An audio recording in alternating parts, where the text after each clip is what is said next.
नमस्कार दोस्तों, top news Hindustan में आप सभी का स्वागत है। बड़ी खबर यूपी के कन्नौज से। भाजपा महिला मोर्चा के अध्यक्ष नेहा त्रिपाठी ने पूर्व सांसद सुब्रत पाठक पर लगाए गंभीर आरोप। टॉप न्यूज हिंदुस्तान के लिए देखें खास रिपोर्ट। डीएम साहब को क्या करना है? जी, मैं डीएम साहब के पास अपनी फरियाद लेकर के आई हूँ कि रोज प्रतिदिन में मुझे मानसिक रूप से टार्चर किया जा रहा है। मेरे परिवार के खिलाफ में षड्यंत्र रचा जा रहा है, मेरे खिलाफ में षड्यंत्र रचा जा रहा है।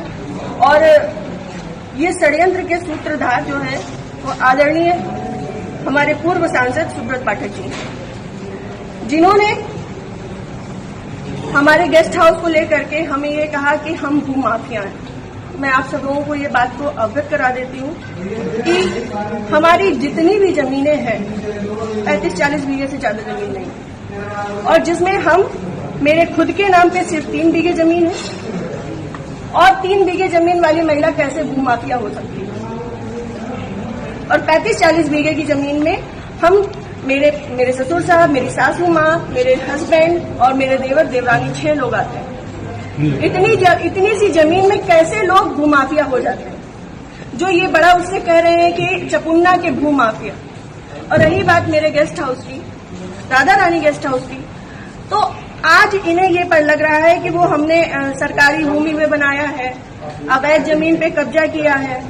तब क्यों नहीं लग रहा था जब 5 साल से उसी में दावतें खा रहे थे, भारतीय जनता पार्टी की मीटिंगें कर रहे थे, हमारा पैसा खर्च करवा रहे थे, रोज मीटिंगें हो रही थी, तब क्यों नहीं ये आपको लगा था? आप पूर्व सांसद के ऊपर एक आरोप लगा रहे हैं। बिल्कुल, आप भी बीजेपी की कार्यकर्ता? मैं बीजेपी की कार्यकर्ता हूँ और बीजेपी में ही काम करती हूँ शुरू से लेके लास्ट तक। जब तक मेरा जीवन मुझे अलाउ करेगा, जब तक ये कन्नौज के नेता मुझे सहज भारतीय जनता पार्टी में रहने देंगे, तब तक मैं भारतीय जनता पार्टी की ही सदस्य हूँ। पार्टी में आपने इसकी उच्च पद पे लोगों से शिकायत की है? मैंने ये इस विषय के बारे में यहाँ से लेकर प्रदेश अध्यक्ष तक को सबको सारी बातें पता है। और आज से नहीं पता है, ये पिछले 2 सालों से पता है। मेरे पिताजी, मेरे ससुर साहब, मेरे हस्बैंड, मेरे हम सब लोगों के लिए हत्या तक का मतलब षड्यंत्र रचा जा चुका है। और विगत के चुनाव के निर्णय के बाद ही रचा गया। पिछली 4 जून को रिजल्ट आया है, पिछली 3 जून को ये हमारे गांव गए थे। हमारे गांव जाकर के इन्होंने, हमारे राइवल्स हैं जो, उनके घर जाकर के इन्होंने 2 घंटे की बैठक रखी जिसमें षड्यंत्र रचा गया। और उसके बाद ही उसी दिन इनके एक प्रमुख कार्यकर्ता कहिए, चमचे कहिए, कुछ भी कहिए, वो जीतू त्रिपाठी, उन्होंने मेरे ससुर साहब को फोन किया, जिसकी मैं रिकॉर्डिंग आप सबको भेजूंगी और चाहूंगी कि मीडिया में आप चलाएं।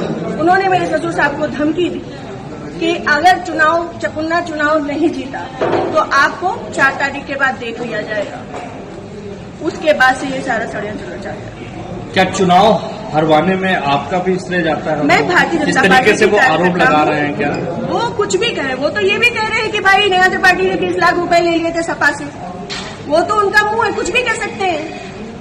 पर मैं भारतीय जनता पार्टी की कार्यकर्ता हूँ और सभी लोग सोशल मीडिया जानते हैं, चलाते हैं। सभी लोग मेरी आईडी में देख सकते हैं कि मैंने किस तरीके से काम किया है। मैं सुब्रत पाठक के लिए काम नहीं करती, मैं भारतीय जनता पार्टी के लिए काम करती हूँ। आपने प्रशासन और पुलिस से शिकायत की? जी, मैंने पिछली 25 तारीख को प्रशासन पुलिस से शिकायत की थी, जिसमें सीओजी की टीम गठित है और अभी तक कोई भी पकड़ा नहीं गया।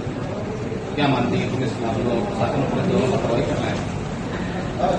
संभवतः हो सकता है, क्योंकि जिस हिसाब से अब दिन बीतते जा रहे हैं तो मेरा भी सब्र का पैमाना टूटता जा रहा है। और मुझे, मेरे परिवार को बहुत ज्यादा खतरा है इन लोगों से जो हमारे दुश्मन हैं।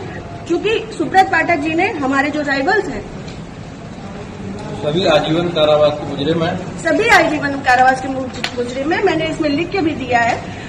संदीप तिवारी, प्रदीप तिवारी, मनोज अग्निहोत्री, ये बलात्कारी केस के और आजीवन कारावास, गैंगस्टर, इन पे सब तरीके की धाराएं लग चुकी हैं इनमें, ऐसे लोगों के साथ में। और जिसको इन्होंने हम लोगों की सुपारी दी है, अखिलेश यादव उर्फ छक्की, वो इनके, हाँ, यहाँ खटिया का ही निवासी है, गांव झहुआ है।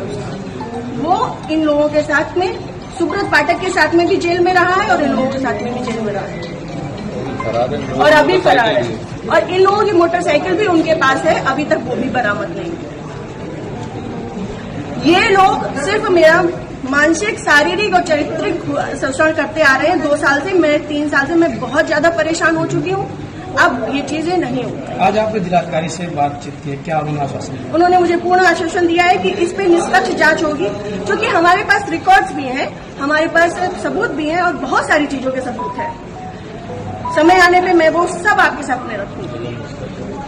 जिले में जो भी भ्रष्टाचार हो रहा है, जो जिला पंचायत में भ्रष्टाचार हो रहा है, जो ब्लॉक प्रमुख में भ्रष्टाचार हो रहा है, ब्लॉक में भ्रष्टाचार हो रहा है, वो सारी चीजें मैं आप सब लोगों के सामने रखूंगी। अगर आपकी सुनवाई आज नहीं होती तो आगे क्या कदम उठाएंगे आप? मैं आप लोगों का सहारा लूंगी और आप लोगों का सहयोग, मुझे पूर्ण विश्वास है कि मेरे साथ हमेशा रहेगा और मैं इस पे अपनी अंतिम सांस तक अब फ्रंट के पैमाने में आकर के लड़ूंगी।